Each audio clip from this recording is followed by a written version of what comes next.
There's an important aspect of our lives we don't plan towards after childbirth: our sex life. Today on Being a Mom, we're going to be talking about sex after childbirth.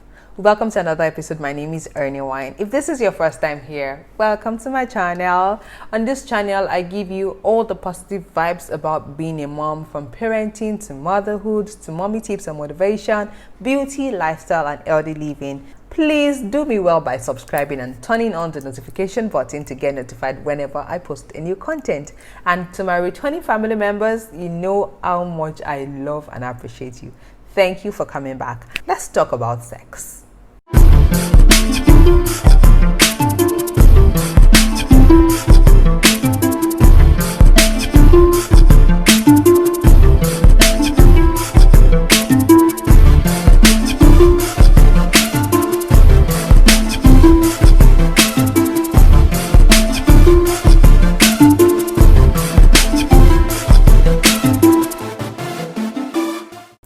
And you are welcome back. On today's episode, we're going to be talking about sex after childbirth. Like I mentioned, you see, sex after childbirth is one thing we really don't consider. I mean, we plan for everything from our first trimester to second trimester to third trimester. We plan for delivery and after delivery, but we really do not pay attention to what is going to happen to our sex life after childbirth. And in turn, that causes a huge challenge for us. We don't know where to start from. How soon should I start having sex? I'm not even interested in sex at all. Why? What do I do? How do I handle it? All these questions are valid, and I'm going to be sharing some few answers that I know. Now, let's start from how soon should one start having sex after childbirth? At the end of the day, I feel it really depends on what works for you, but there are some important things to note down. For example, the kind of delivery you have will play a huge role on how fast and how soon you would start having sex after childbirth. For example, you had a vaginal delivery, and in the course of your delivery, you had episiotomy, that is the cuts where they get to cut the vagina to create more space when bringing out the baby or when pushing out the baby from the vagina. In the case of episiotomy, you need to actually take your time before having sex. You need to make sure that incision part has healed up, because it will possibly cause postpartum hemorrhage and or uterine infection. So you need to be careful. You need to take your time. You need to make sure you're properly healed before having sex. And for people who actually had their baby through cesarean section, people like me, the first and most important thing would be, as the incision area healed up, am I okay? Am I fine? Do I feel fit to actually engage in sex, right? So it really depends. For some people, no, I'm not even ready. The thought of it is just really annoying and scary. It's understandable. For some people, you're right to jump into action already, but you need to consider those factors, right? Right. Now, let's talk about the lack of interest in sex. Oh, goodness. See, I usually say that if you are not interested in sex after childbirth, it is highly understandable. The whole of your body just went through a lot for 9 months. From the first trimester, in and out of the hospital, depending on your situation, to the last trimester where you're really heavy and bloated, to, having your baby either through vaginal or CS. It's quite a lot. So if you don't even have any interest towards sex, it's understandable.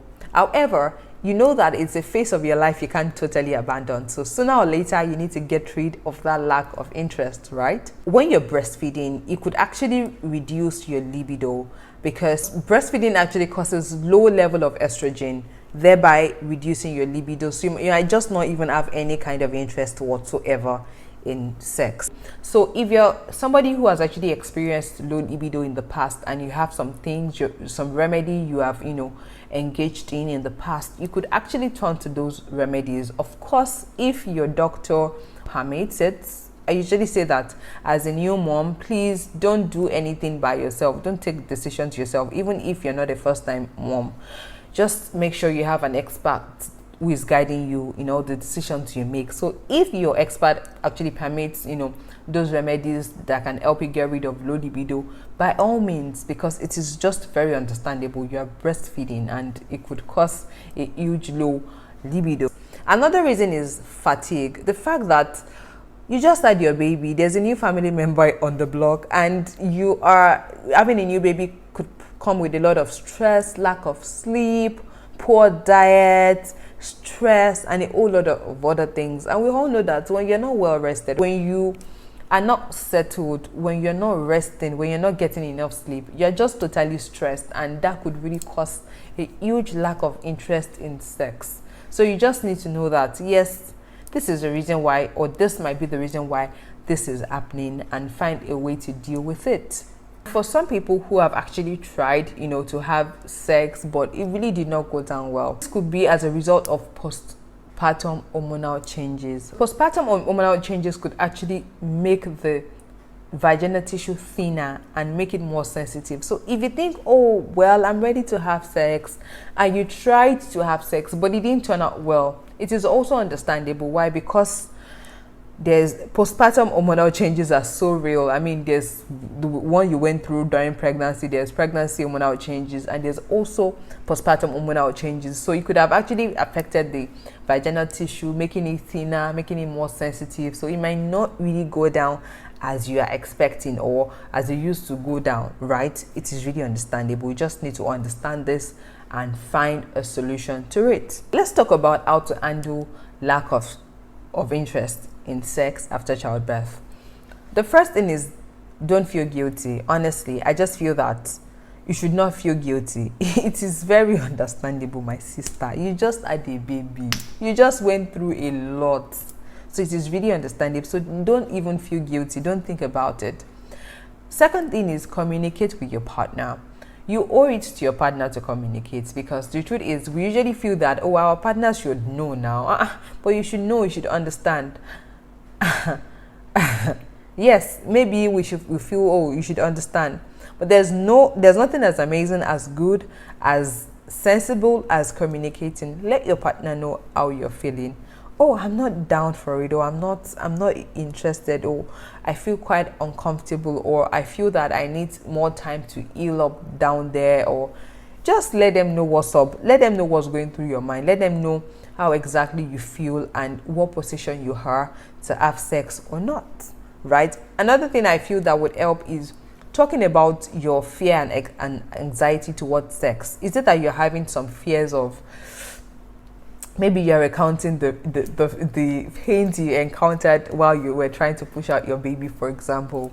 Yes, it's valid. So when you talk about these things, it might necessarily not be with your partner. It could just be with somebody you're comfortable talking to. It could be your doctor, it could be your close friend, or your pregnant body, or anyone you're comfortable talking to. Try to speak about your fears and anxiety towards having sex, or how maybe you tried to have sex and it really did not go down well.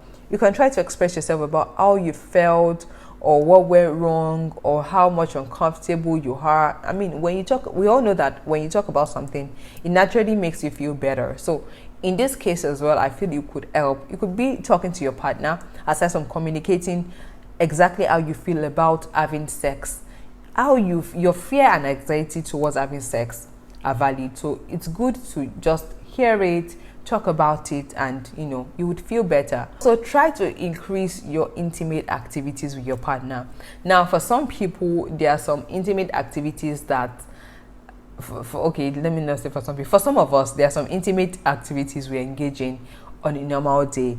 It really depends on who and what works for you. For some of us, it's cuddling. I mean, any small cuddle like this, you just know that this cuddle is going to end somewhere. For some people, it is massage. For some other people, it is maybe for another woman, it can just be tickle. Just tickle like this, and we know where it's going to end, right? So just try to increase your intimate activities. It would help you. It would just, it would help you put your mind to it. It would help you anticipate it. It would help you look forward to having sex, right? Another thing is making time for sex. before you had your child, especially for first timers, before you had your child, it was just very easy for you to just say, oh, I'm back from work, or anything, anywhere, it could just happen.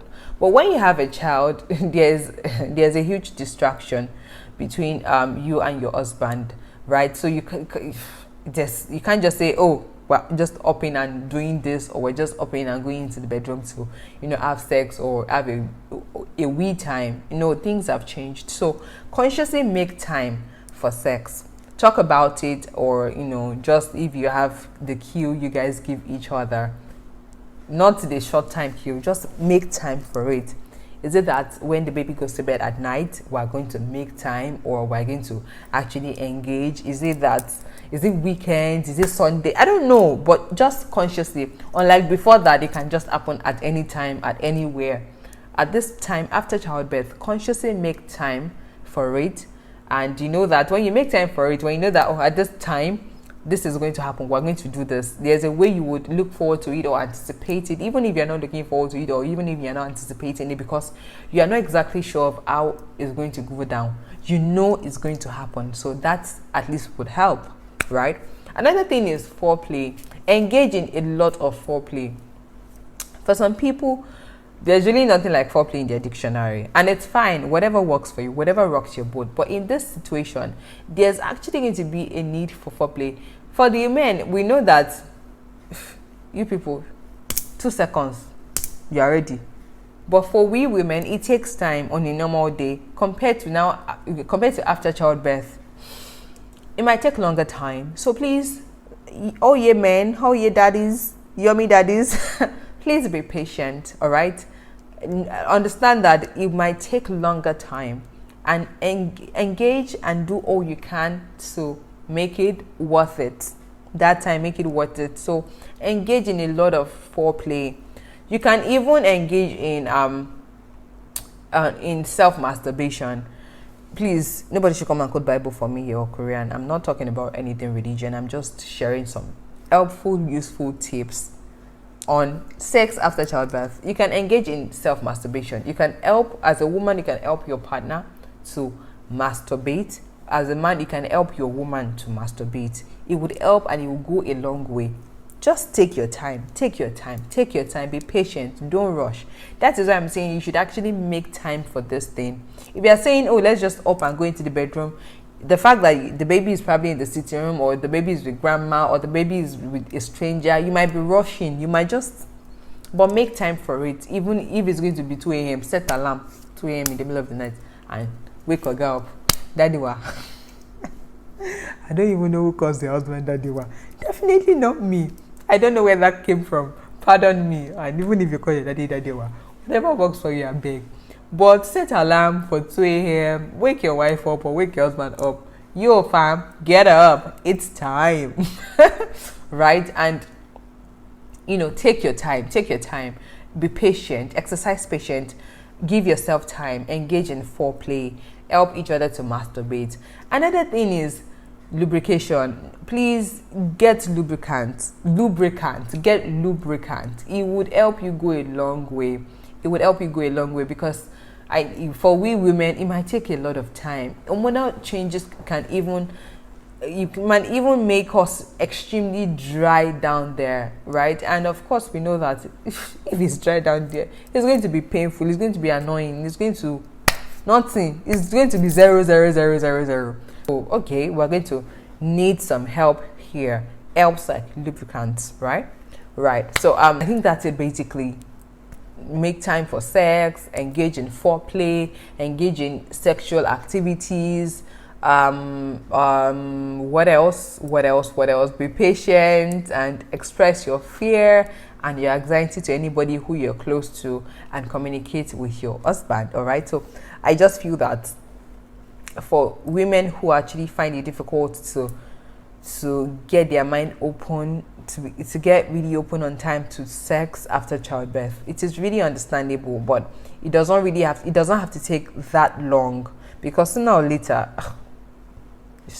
you know that yes, you need to actually go back to your sex life. You might not be the way you used to be, but there are useful tips to get better than it even used to be, right? For some people, nothing they happen. No, after childbirth, 1 month they are good to go and it's fine. It's just, like it used to be. But we are all different, and the kind of hormones that just goes down in our body can be really, really different. They are highly unpredictable, right?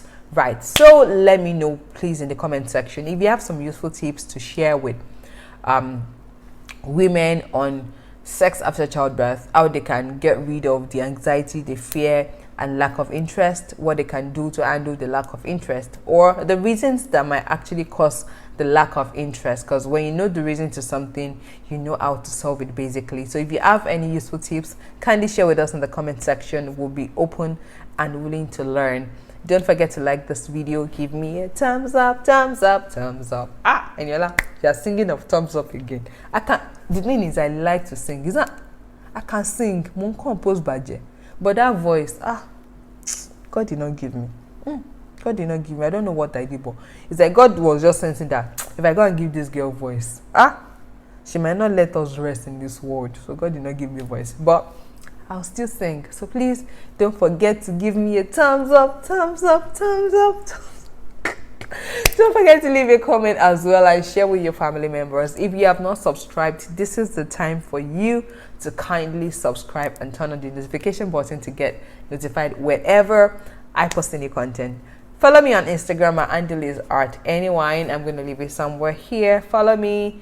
Let's get familiarized with ourselves on the gram. My name is Anywine. Thank you for watching this episode, and trust me, I will see you in the next episode.